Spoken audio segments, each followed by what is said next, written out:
Salut Sophie. Salut Florian. Et bonjour à tous, bonjour à toutes et bienvenue dans ce nouvel épisode de votre podcast sur les oiseaux, le courrier de la Sterne. Et aujourd'hui, on vous emmène au soleil parce que oui, la grisaille, la pluie, le vent, c'est pénible. Alors là, direction la Floride.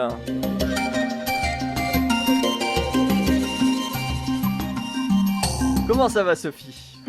Bien, on va aller dans les îles, on va aller voir le soleil, ça me tente bien ça. Alors, dans les îles, on va être au sud des États-Unis en tout cas. Non, voilà, Floride. on va parler.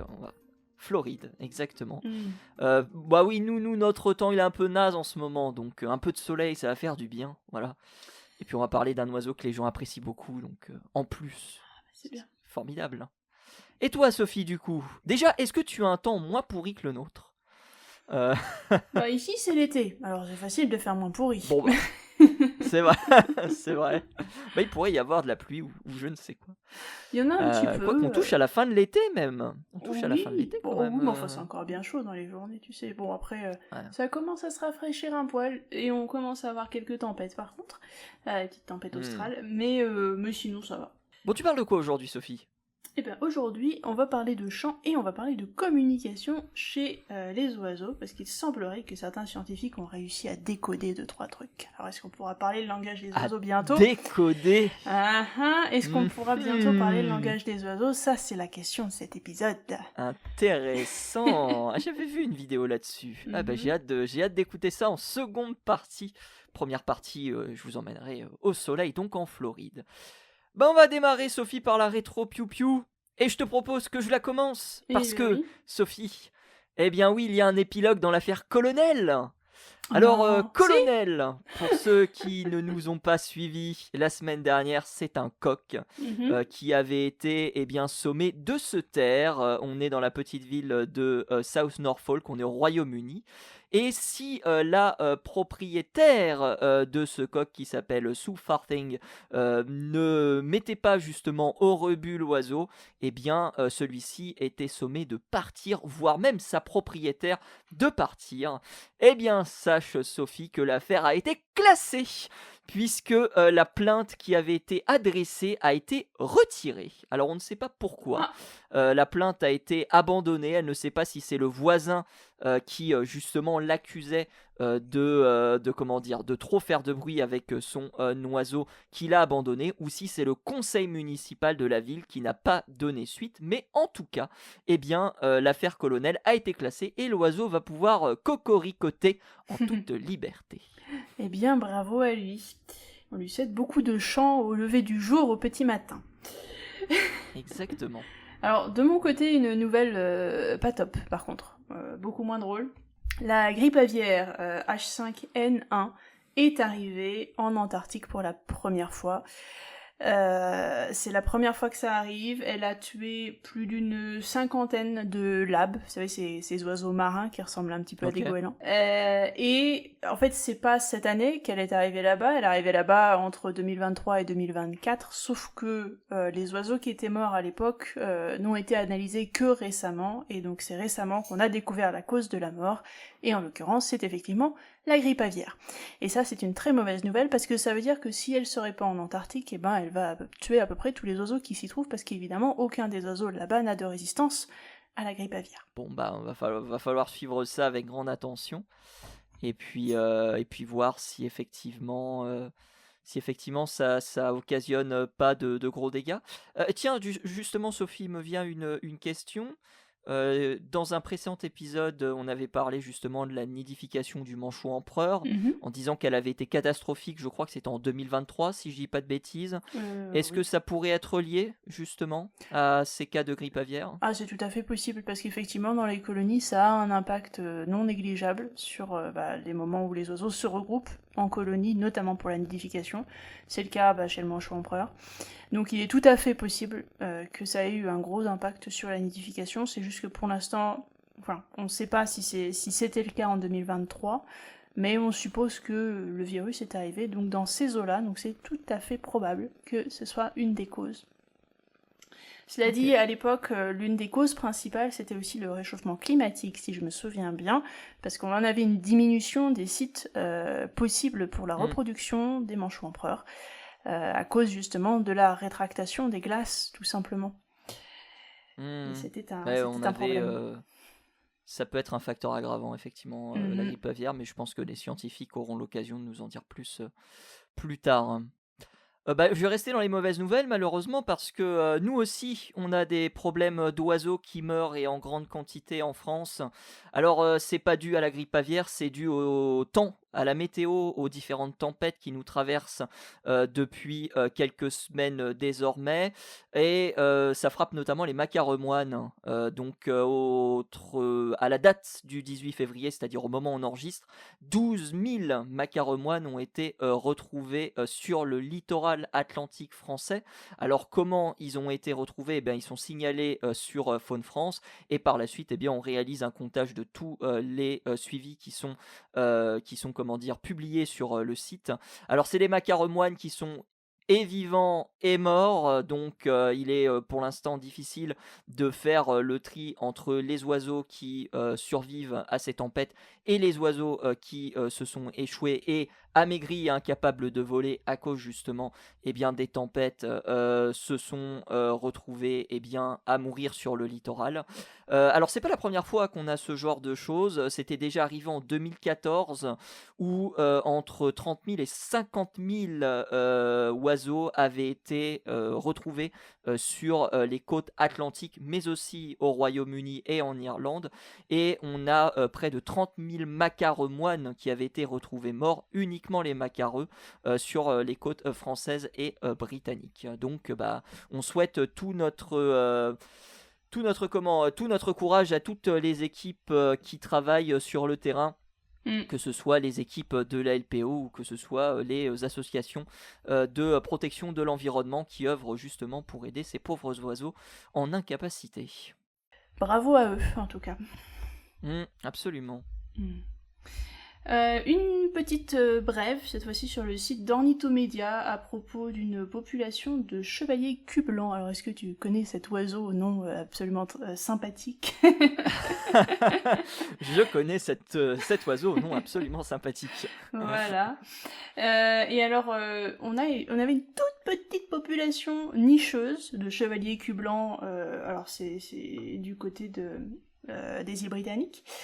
Et il y a eu une réintroduction récente du castor d'Europe en Écosse, et grâce à ça, écoute, cette population s'est agrandie parce que grâce à la réintroduction du castor d'Europe, l'habitat s'est modifié et est devenu beaucoup plus hospitalier pour le chevalier cul-blanc.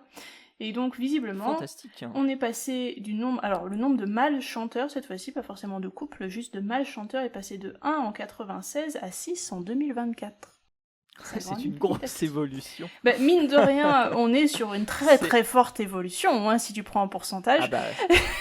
C'est du 600%, hein, c'est pas mal. Hein, quand même, de 1 à 6. C'est voilà. Hein. Voilà. Voilà, faites attention lorsqu'on vous parle de statistiques et de probabilités. Si vous avez des petits effectifs, oui, on peut faire augmenter les chiffres très facilement. Exactement. Comme c'est le cas ici dans cette démonstration. Ouais. Mais du coup, Sophie, question un petit peu subsidiaire pour nos auditeurs et nos auditrices. Comment on peut expliquer justement l'effet du castor sur justement le chevalier cul-blanc? On va parler d'espèces ingénieurs, n'est-ce pas? C'est un peu ça, parce que c'est un animal qui va nicher dans les zones humides mais boisées. Alors on pense un peu à des trucs type tourbière, forêt un peu marécageuse, tu vois, ce genre de choses. Et donc ça migre et ça hiverne le long des plans d'eau, en fait, à l'intérieur des terres et dans ces forêts un peu marécageuses.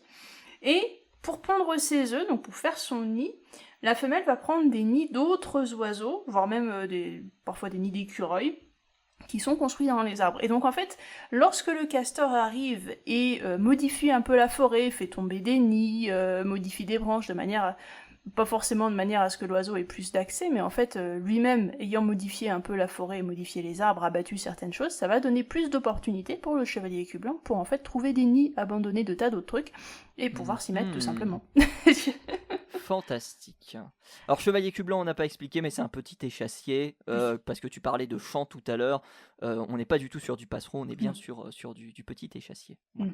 Est-ce que tu as terminé, Sophie, de ton côté ? Eh bien, j'aimerais juste finir en vous disant qu'on Eh bien, on vas-y. commence à peine la saison de reproduction en Europe, en tous les cas, pour les oiseaux. Donc, juste un petit rappel au niveau du taillage des haies et des arbres en règle générale. Pensez peut-être à remettre ça à plus tard, si vous ne l'avez pas encore fait, parce que c'est justement à cette période que les oiseaux vont commencer à nicher. Donc, essayez de ne pas les déranger et laisser un petit peu vos divers arbres tranquilles, le temps que tout ça se termine, généralement vers milieu juin-juillet, plus ou moins, pas avant. Et on a même des nidifications qui ont commencé. On a parlé de pigeons ramiers, par exemple, précédemment, lors de notre rétro. Voilà. Puis moi, j'ai le merle qui commence à chanter. Donc, voilà. Ça y est. Après, c'est pas... Eh oui, ça y est, le printemps arrive, Sophie. Le printemps arrive, la belle saison arrive. Et justement, parlant de la belle saison, on part en Floride dans cette première partie de l'émission.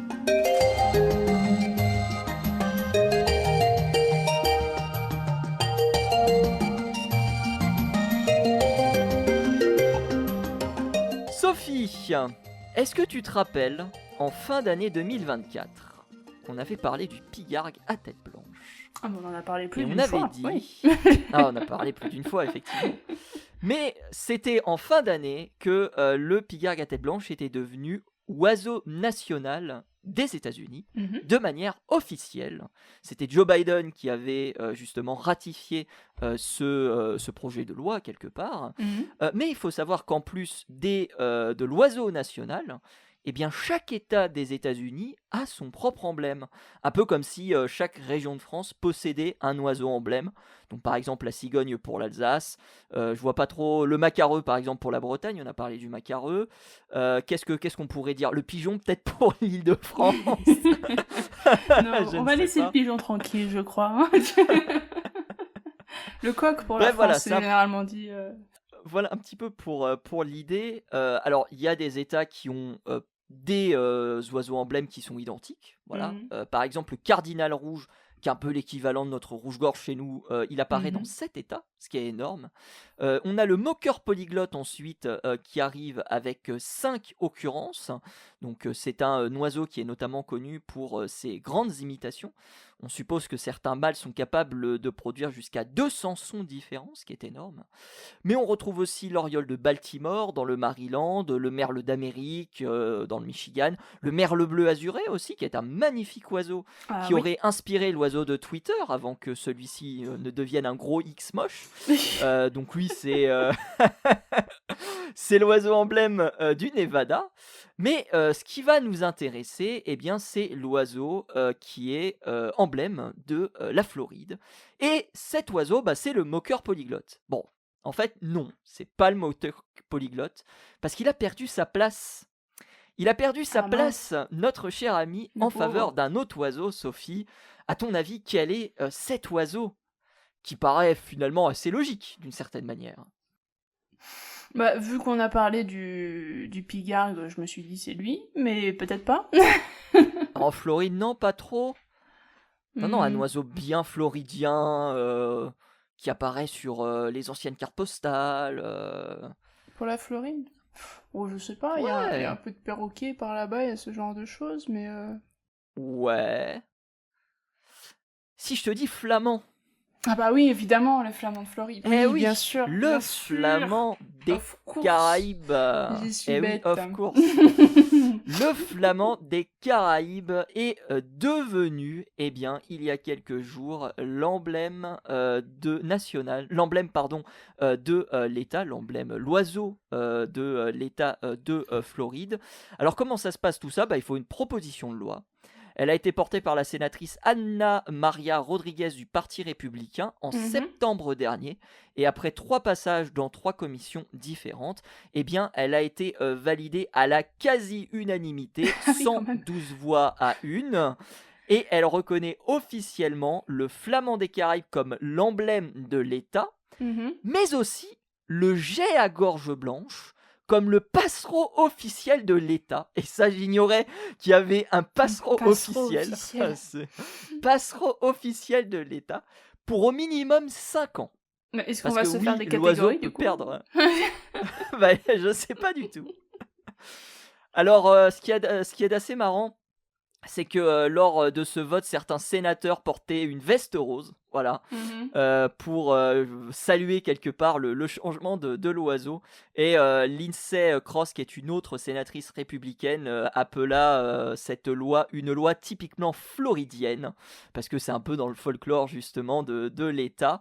Et d'après ce que j'avais compris, le projet qui vise justement à accepter l'oiseau n'est pas encore terminé, puisqu'il doit passer par deux autres commissions dont les audiences n'ont pas encore été programmées. Donc victoire pour le Flamand des Caraïbes, mais victoire pas trop, parce qu'il va falloir visiblement un petit peu patienter. En tout cas, visiblement, le gros du travail a été fait. Alors, c'est une histoire un peu drôle sur le papier, de changer un petit peu de cet emblème, mais en réalité c'est un véritable casse-tête parce que ça fait presque 100 ans que le moqueur polyglotte est l'emblème de la Floride. 100 ans, depuis 1927, et il y a de nombreuses personnes qui ont tenté de faire du flamand l'emblème de l'État sans succès. Et il y avait encore, d'ailleurs, lors de ce vote, des voix dissidentes qui s'élevaient contre l'idée et qui recommandaient d'autres oiseaux. Robert Alexander Andrade, par exemple, aussi représentant républicain, proposait que ce soit un pélican, voilà, qui soit l'emblème national qui soit l'emblème de l'État. Et puis la représentante Monique Miller, qui a été la seule à voter contre, je vous ai dit que c'était un vote quasi unanime, elle a exprimé ses inquiétudes, non pas forcément autour du flamant rose, mais autour du jet à face blanche. Parce qu'elle a estimé que élever cet oiseau au même titre que celui du flamand des Caraïbes ralentirait le développement de l'État en raison de mesures de protection. Et oui, parce que notre jet à face blanche, il est déclaré vulnérable par l'IUCN, il resterait entre 2500 et 10 000 individus dans l'État, et seulement dans l'État, parce que le jet à face blanche est originaire et endémique de l'État de Floride. Et puis il y avait une autre question qui se posait et qui s'est posée pendant très longtemps, c'est de savoir si les Flamands des Caraïbes venaient justement de Floride. Parce que c'est ça qui a notamment empêché pendant de nombreuses années le fait que l'on change cet emblème pour le flamand. Alors, il y a des études qui ont été réalisées, génétiques notamment, qui ont démontré que le flamand des Caraïbes provenait bien de la Floride, et que si on revient un petit peu dans l'histoire, c'est un oiseau qui a fortement été chassé pour sa viande, mais aussi pour ses plumes au début des années 1900, parce qu'il faut savoir à cette époque qu'une plume de flamand rose coûtait 32 $. C'est énorme. 32 $, c'est une somme énorme pour l'époque. J'ai pas fait la conversion au niveau de l'inflation, mais sachez que c'est énorme. C'était plus que l'or, pour vous donner une petite idée, à l'époque. Et il faut savoir que dans les années 1930, il y a un homme d'affaires, un certain Joseph Widener, qui a décidé d'importer des dizaines de flamants roses dans son nouvel hippodrome de Hialeah Park, à l'extérieur de Miami. Sauf qu'il n'était pas très malin, puisqu'il n'a pas coupé les ailes des oiseaux, et donc les Flamands, qu'est-ce qu'ils ont fait? Ils se sont barrés. Et c'est pour ça que pendant un certain temps, la Florida Fish and Wildlife Conservation Commission a considéré les flamants roses comme une espèce envahissante. Et c'est pour ça que le flamant rose ne pouvait pas être emblème national. Et puis finalement, il y a eu une étude qui est sortie en 2018, qui a passé 65 ans de documents en revue, et qui a effectivement confirmé que c'était bien une espèce indigène, et une espèce qui est, on va dire, déjà lié à l'ADN de la Floride, parce que c'est la mascotte de la loterie de la Floride, parce qu'on le retrouve dans l'aéroport international de Tampa Bay, qui se situe en Floride, et puis dans le trailer du jeu vidéo le plus attendu de tous les temps, GTA 6, on a des Flamands des Caraïbes, alors que les Flamands ont encore beaucoup de mal à se retrouver en Floride, même si on a quelques signes encourageants, notamment de par la restauration du parc des Everglades, qui est menée depuis 2018. Donc voilà pour cette histoire du flamand qui devient enfin emblème de la Floride. Alors, la question que je me pose, c'est, tu m'as dit, c'était 120 voix contre une, c'est ça? Ou quelque chose du style? Celui qui a voté 112 contre une. 112 contre une. Eh bien... Qu'est-ce qu'il voulait?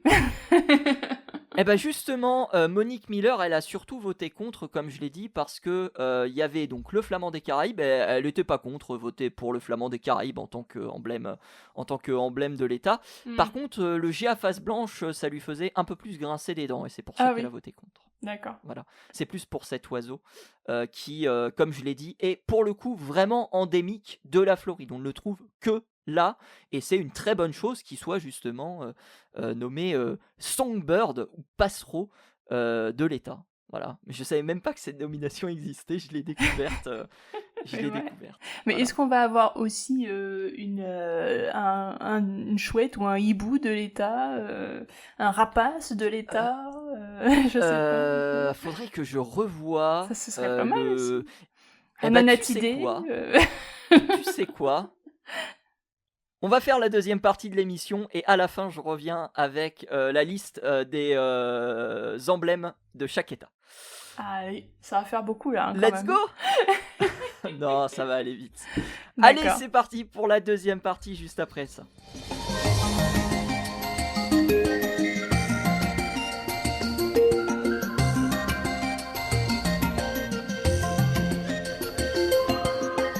Sophie, on va pouvoir parler aux oiseaux, on va pouvoir les comprendre. Mais attends, qu'est-ce que c'est que cette histoire? Alors tu sais que moi, tout ce qui est chant chez les oiseaux et tout ce qui est interprétation, compréhension et surtout comment ça fonctionne tout ça, eh ben ça m'intéresse beaucoup. Et justement, imagine ma surprise et ma joie quand j'ai vu un article sortir donc ce mois-ci, sorti exactement vers le 13 février il me semble de ce mois-ci, sur certains perroquets qui, en l'occurrence, font des duets. Donc c'est-à-dire qu'en gros, ils vont se chanter ensemble, et que ces duets ont été analysés par des scientifiques, et c'est justement tout le principe de l'article. Alors ils s'en sont pas, cette équipe-là n'en est pas à leur coup d'essai, parce que c'est pas la première fois qu'ils analysent ce genre de choses chez des perroquets. On va partir chez un perroquet qui s'appelle l'Amazone à nuque d'or. Alors l'Amazone à nuque d'or, c'est une espèce qui est en danger critique d'extinction malheureusement. C'est quelque chose qu'on ne trouve plus beaucoup à l'état sauvage. On peut le trouver en captivité parce que il est reproduit, comme pas mal d'Amazones, comme animal de compagnie en quelque sorte, voilà, donc c'est quelque chose que vous avez trouvé. Donc comme son nom l'indique, c'est un perroquet Amazone, donc c'est plus ou moins tout vert, le croupion est rouge, un petit peu sur le dessous des ailes aussi, et surtout sur la nuque, vous avez donc cette tache jaune, à ne pas confondre avec l'Amazone à front jaune, qui lui a la tache jaune, donc juste au-dessus du bec, donc sur le front. Deux espèces très différentes, hein, même si elles se ressemblent pas mal comme ça, mais ça reste deux espèces différentes qui ne se reproduisent pas ensemble évidemment. Donc l'Amazone à nuque d'or, un pauvre petit oiseau malheureusement condamné d'extinction bientôt, si on ne fait rien. Sa répartition, c'est les mangroves et la forêt tropicale, mais plutôt du côté sec, du côté du sud du Mexique, un peu le Costa Rica au nord, donc on n'est pas sur une forêt très humide, on est sur quelque chose quand même assez sec finalement. Et son aire de répartition se rétrécit d'année en année, évidemment à cause de l'homme, du réchauffement climatique, etc. Comme d'habitude, vous mettez tous les trucs habituels de problématiques connues en ce moment, que ce soit au niveau des problèmes de déforestation, des problèmes de température qui changent, etc., ou d'habitat qui diminue. C'est toujours la même chose au final, hein. Voilà. De toute façon, ça change pas. Au bout de 140 épisodes, vous commencez à le comprendre. Sans compter la pollution, etc., comme d'habitude, hein, la dégradation de l'habitat. Vous connaissez la chanson. Donc malheureusement, on n'a plus beaucoup de ces animaux dans la nature. Sauf que, en captivité, on en a quelques-uns, et donc cette équipe de chercheurs a commencé avec des animaux, donc des Amazones à nuque d'or en captivité pour étudier leur chant, et ensuite ont décidé de partir dans la nature pour voir s'ils avaient bien compris, si c'était la même chose et s'ils pouvaient reproduire l'expérience avec des animaux sauvages. Ce qui n'a pas dû être simple d'aller chercher des couples dans la nature pour aller écouter leurs chants, parce qu'évidemment, ces duets, ce ne sont que des couples d'Amazones qui les font. Vous avez différents types de duets, d'ailleurs, on pourra commencer par là. Vous avez ceux qui vont se faire, donc les duets, simplement, c'est deux oiseaux qui vont se répondre. Voilà, donc vous avez plusieurs configurations possibles. Vous avez ceux qui vont se faire donc entre mâle et femelle lorsqu'ils forment un couple, donc avec un couple reproducteur, évidemment. Donc là, ils vont se répondre et il va avoir donc une sorte de duet en couple. Vous allez avoir celui qui va se faire pour la protection du territoire, plus ou moins, qui lui va être plus agressif et qui va se faire entre deux oiseaux qui, en quelque sorte, sont en train de se battre pour quelque chose, une ressource, un territoire ou n'importe. Donc là, on est sur un autre type de duet qui est encore différent. Et vous allez avoir des duets qui vont se faire de manière assez spontanée, vu que c'est des animaux qui vont vivre un peu en colonie quand même, donc qui vont se faire de manière assez spontanée entre différents oiseaux qui sont pas forcément en couple, mais qui du coup vont parfois chanter ensemble, ça arrive aussi, et qui vont se répondre, donc des choses un peu moins complexes. Et c'est justement ce dernier type de chant qui avait été ou d'appel qui avait été donc étudié précédemment par cette même équipe, sauf que cette fois-ci ils ont décidé de s'intéresser à des choses un poil plus complexes, donc les duets qui sont chantés lorsqu'on est en couple, qui eux sont beaucoup plus complexes justement. Parce que qu'est-ce qui se passe quand vous êtes en couple, et quand vous êtes en couple, et ben en l'occurrence, vous vous connaissez bien, déjà. Et vous êtes capable de mieux chanter ensemble parce que vous pouvez vous répondre plus facilement. Et donc, voilà. Et donc, tout le principe, c'était d'étudier la syntaxe de ces duets entre le mâle et la femelle, arriver à comprendre s'il y avait des phrases, s'il y avait des choses qui se répétaient, s'il était possible de trouver des différences entre les différents couples peut-être, est-ce que chaque couple avait peut-être son petit truc un peu particulier, voilà, est-ce que c'était possible d'avoir des choses assez personnalisées au final.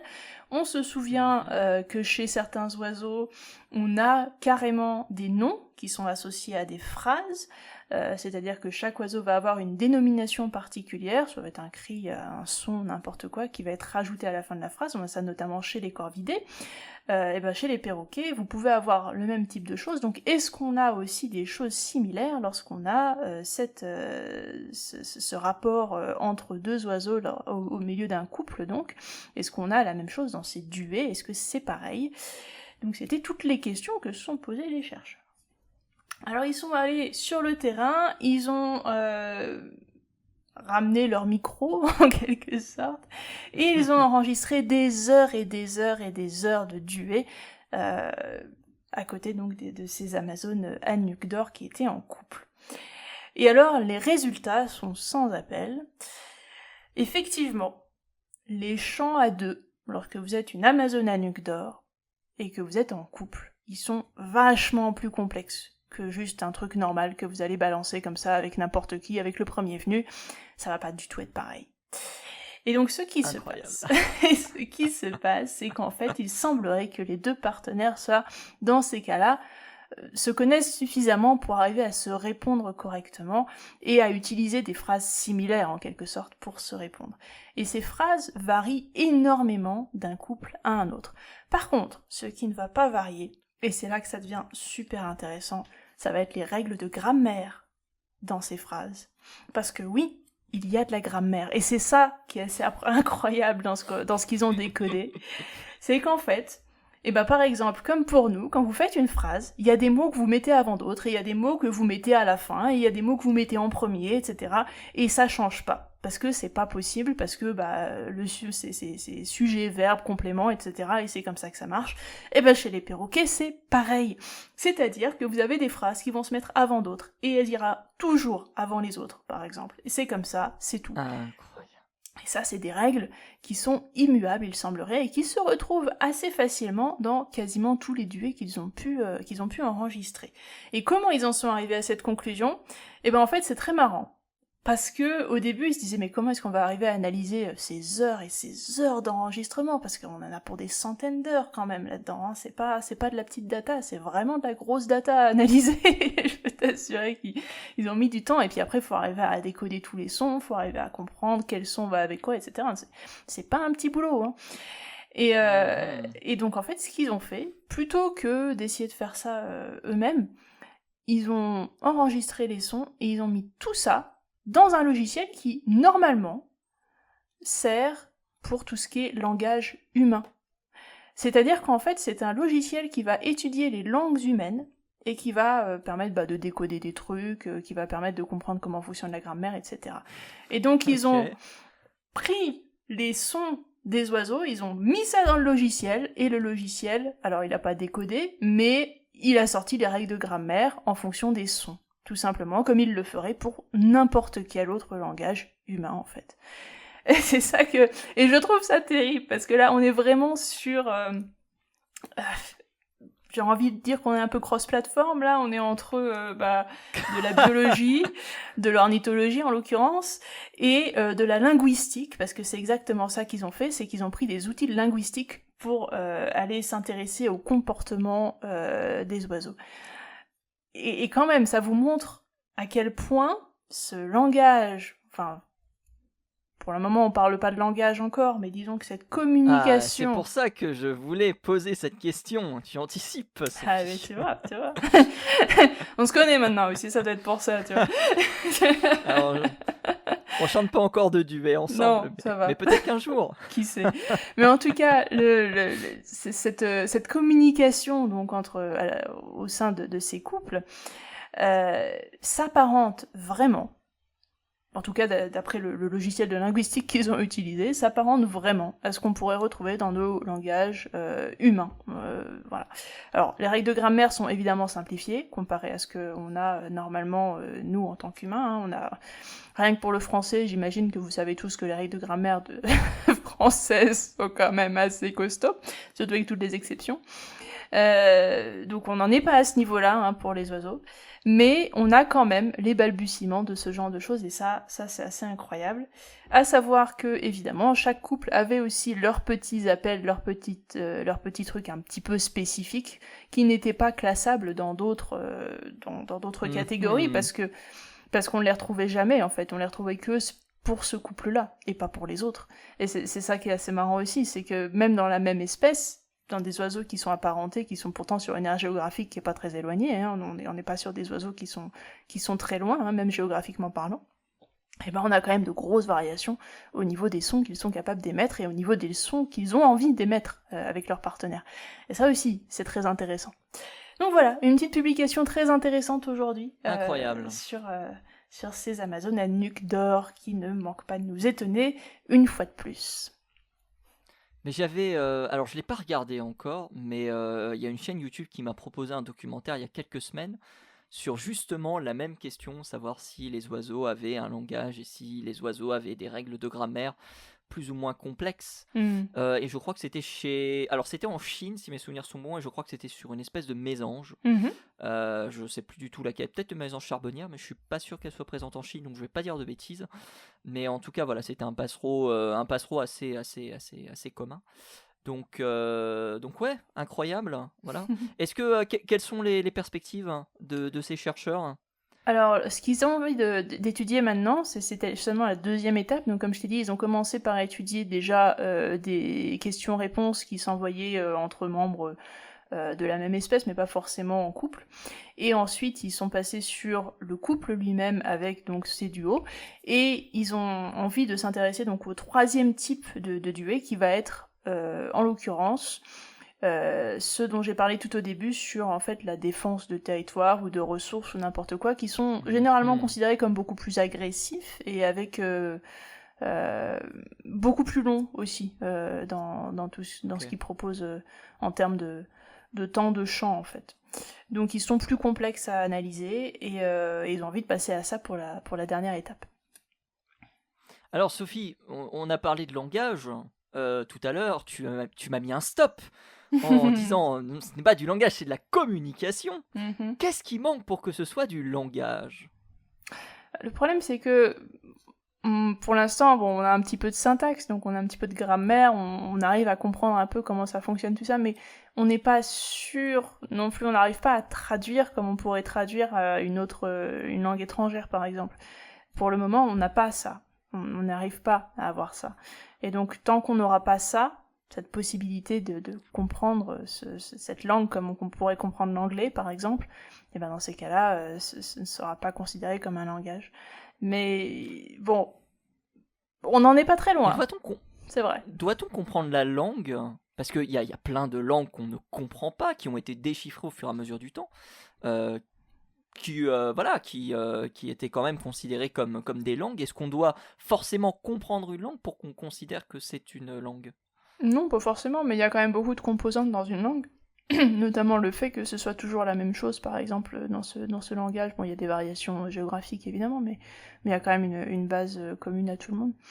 Et puis, bon, c'est un poil plus complexe aussi que ce qu'on voit chez les animaux, donc on est un cran au-dessus, en quelque sorte.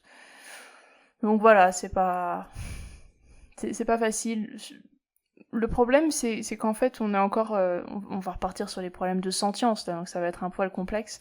Mais en gros, on a différents niveaux de sentience. On commence avec... on comprend que la plupart, d'ailleurs, des animaux ressentent la douleur, et c'est à ce niveau-là qu'on place le début de la sentience. Mais le problème, c'est qu'on ne sait pas exactement... Sur ce spectre, on ne sait pas où se placent les oiseaux, on ne sait pas où se place le reste des animaux par rapport à nous, on ne sait pas s'ils ont le même niveau de sentience que nous, on pense que non. Du coup, on pense qu'ils ne peuvent pas accéder au même niveau de langage. On ne sait pas... C'est des questions qui restent assez philosophiques au final, donc c'est compliqué vraiment d'aller plus loin là-dedans. Pour le moment... J'ai envie de m'en tenir au côté très scientifique qui va nous dire, pour l'instant, on parle de communication animale, parce qu'en plus, communication, ça va regrouper aussi tout ce qui est langage non verbal. Donc, par exemple, chez les perroquets, ça va être des mouvements de plumes. Vous savez qu'ils expriment leurs émotions en bougeant un peu les plumes sur le visage, par exemple. Ils vont aussi se mettre plus ou moins en avant ou en arrière. Les ailes vont bouger, la queue aussi. Enfin bref, il y a plein de mimiques que nous, on voit pas forcément en tant que mammifères, hein, d'ailleurs, c'est très honnêtement. Mais tout ça, ça fait aussi partie de la communication, donc il faut en tenir compte. Et souvent, c'est... en tant qu'humain, alors que pourtant, nous, on le fait aussi, hein, mais en tant qu'humain, on n'en tient pas forcément compte parce que ça ne coule pas autant de sources que ce que ça devrait. Donc il y a aussi ça à prendre en compte. Je pense qu'il faut rester assez honnête sur ce qu'on sait et ce qu'on ne sait pas, et rester assez prudent dans les termes aussi, à mon avis. Donc, c'est pour ça qu'on va rester sur la communication pour les animaux. Et peut-être plus tard, quand on arrivera effectivement à parler et à traduire le langage de ces oiseaux-là, on pourra dire langage. Mais pour l'instant, ce n'est pas le cas. Si c'est pour se faire insulter, c'est pas la peine. En plus, tu sais pas ce qu'ils disent. C'est vrai. Merci en tout cas, Sophie, pour cet article et pour cette mise au point pleine de sagesse. Mais on va revenir à nos emblèmes étatiques. Mais oui. Alors, tu m'avais dit quel type d'oiseau tu voulais voir, toi, en emblème étatique, parce que j'ai la liste intégrale des oiseaux. Faut savoir que le flamand des Caraïbes, donc c'est le premier changement depuis les années 70. Voilà. Ah oui, quand même. Donc c'est pas tous les jours qu'on change d'emblème, comment dire, aux États-Unis. Mais tu m'avais dit quel type d'oiseau? Mais tu m'avais pas dit que l'autre il était là pour 5 ans, c'est ça, comme emblème? Ouais, aussi le flamand des Caraïbes et le géa face blanche, c'est pour 5 ans. 5 ans seulement. Au minimum 5 ans. Au minimum, d'accord. Parce que je me disais, du coup, il va changer après 5 ans, c'est ça? Non, bah pas forcément. Pas forcément. C'est selon les gens, finalement. Moi, j'aimerais bien voir si t'as des chouettes et des hiboux quelque part. Alors, chouette et hibou, je crois pas en avoir vu. Même pas. Ah non, mais je suis déçu. Mais là, franchement. Il y a des oiseaux très sympas. Ah. Par exemple, le Dakota du Sud, c'est le faisan de Colchide. Ah oui. Donc le faisan qu'on a chez nous, hein.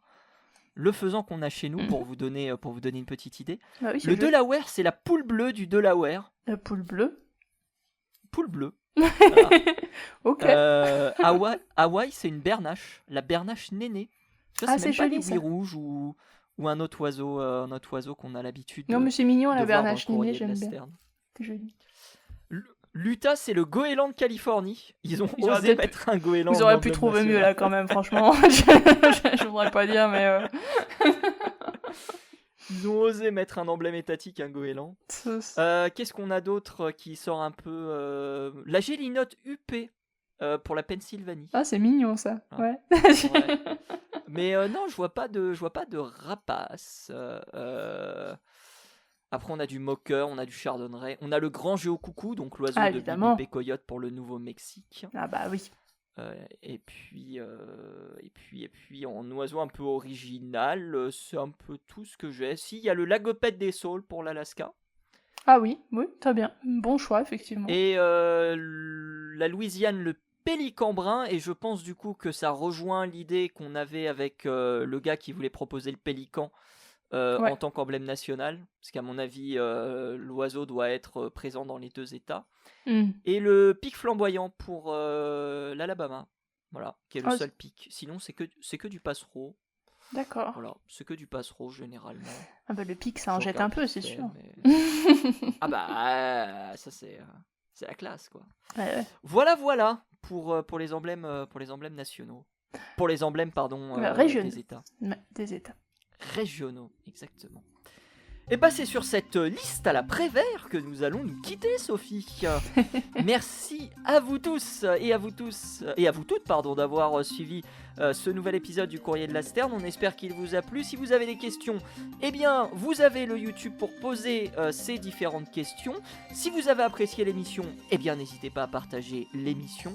Elle est, comme je l'ai dit, sur YouTube, mais aussi sur toutes les plateformes de streaming. Et nous, eh ben, on se donne rendez-vous la semaine prochaine pour un nouvel épisode du Courrier de la Sterne. Est-ce que les oiseaux parleront d'ici là ? Non, je pense pas quand même, mais on ne sait pas. Hein, l'avenir est incertain. Exactement. Salut à tous, salut à toutes. À plus.